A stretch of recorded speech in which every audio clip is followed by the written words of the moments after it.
Okay, while that's rocking and rolling over there doing its thing, I'm going to show y'all what I do here with the separation of the solids and the liquid. So this is my ham bone broth and onions. I put the onion peel, everything in there, because the onion peel actually turns it that golden or deep, not a golden brown, a deep dark brown, rich. So this is what I'm going to do. I'm going to scoop all the solids out. Not a whole bunch in this. Okay, let's start scooping it through this colander. I got all the big stuff, so now I'm just going to run it all through this colander here. I'm going to also run it through another colander with a cheesecloth. Then I take this liquid, ooh, and it's hot. I pour it through this colander with the cheesecloth. I even do one more straining beforehand. So I'll continue this process until I get done. See how dark, rich it is? Oh, so good too. Great northern beans and ham. I've even used the ham bone broth in my soups, even my chicken soups. It's one of my favorite all-time broths. Okay, this is the last bit I'm going to pour through.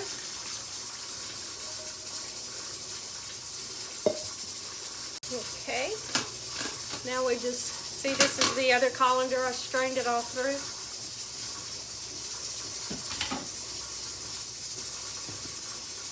Isn't that beautiful?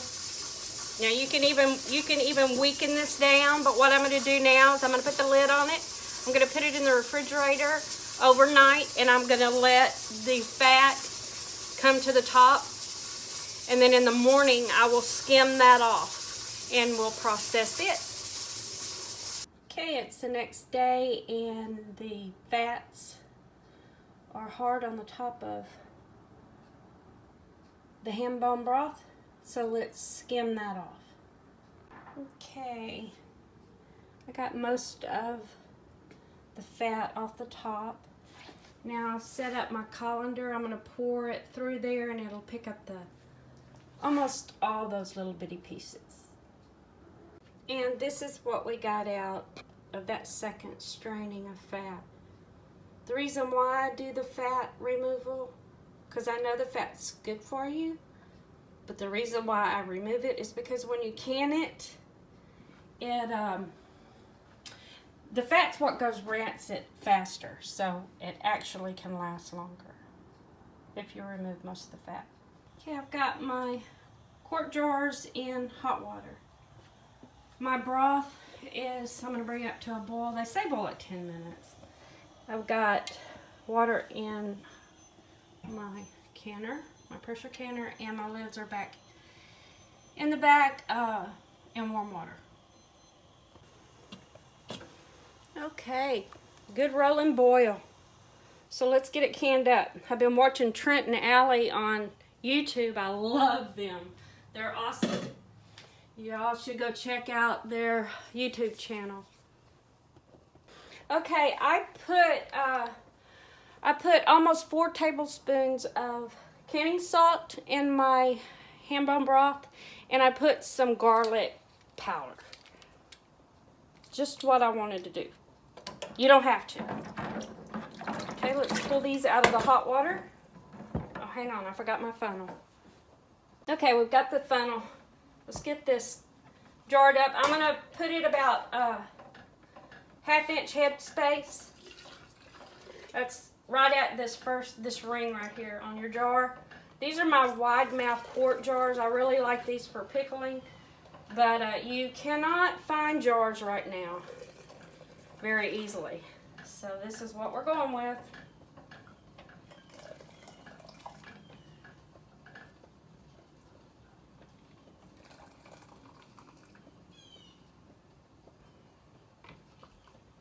Okay, put this to the back. Okay, let's clean off the rim of any fat or anything else that could have splashed up on it. Get ourselves a lid, put our lid on, put our ring on, fingertip tight, and set it in your canner. And go to your next one. Pretty simple. Hot jars, hot liquid, hot canner. Okay, this is the last quart.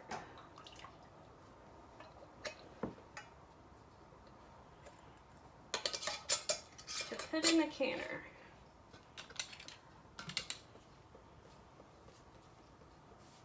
Let me get this stuff out of the way. Okay, I'm going to put this vinegar that I cleaned the rims with into my canner. That keeps the hard water just deposits off the jars, because it can get really bad here with that. Okay, I'm going to get this cleaned up out of our way. Okay, let's get the lid on it and get it going. Line up the little arrows together, push down, and turn.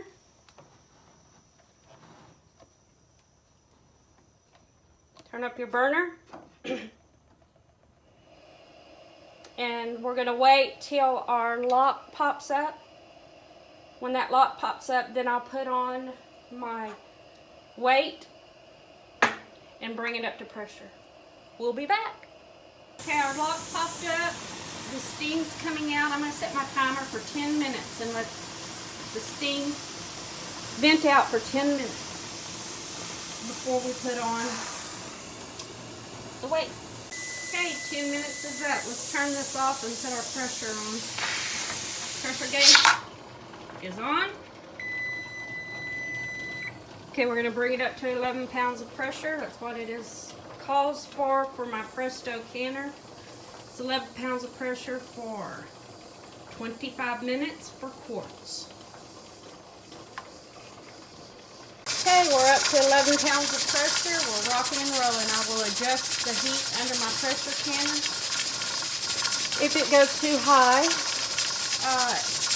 if your pressure drops below what it's supposed to be, then you have to start all over again with your timing. You bring it back up to pressure, and then you start your 25 minutes all over again. So, I'll be back when the 25 minutes is up. Okay, our 25 minutes is up.